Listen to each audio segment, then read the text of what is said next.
একটা মানুষ কতটা দূরদর্শী হতে পারেন, কত দিকেই বা নিজের ঔজ্জ্বল্য ছড়াতে পারেন।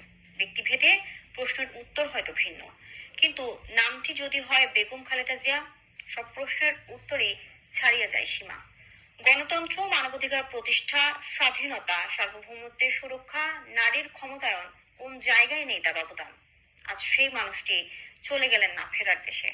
সমাপ্তি ঘটল আপসহীন সংগ্রামের দীর্ঘ এক অধ্যায়ের। খান আলামিন জানাচ্ছেন সেই অধ্যায়ের খানিকটা।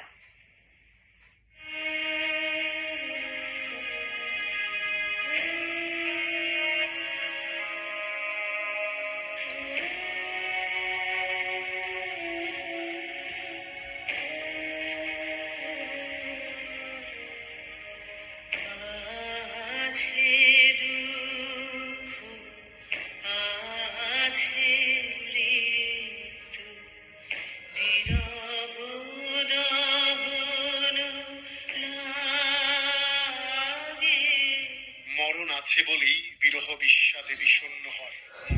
কিন্তু কোনো কোনো মৃত্যু যদি রেখে যায় অসংখ্য অমর কীর্তি, তাহলে সেখানেও থাকে শান্তির পরশ, জাগে অনন্ত আনন্দ।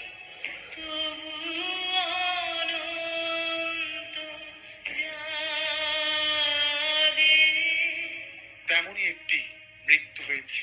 ৮০ বছরের সমৃদ্ধ জীবনের ইতি টেনে বিদায় বলেছেন মুসলিম বিশ্বের দ্বিতীয় এবং বাংলাদেশের প্রথম নারী প্রধানমন্ত্রী, বিএনপি চেয়ারপারসন বেগম খালেদা জিয়া।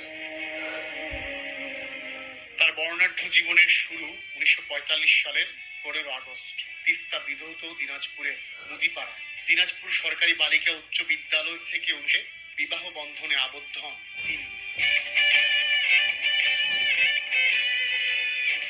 ১৯৮১ সালে দেশি বিদেশি ষড়যন্ত্রে বহু আন্দোলনকে চূড়ান্ত রূপ দিয়ে ফিরিয়ে আনেন সংসদীয় গণতন্ত্র।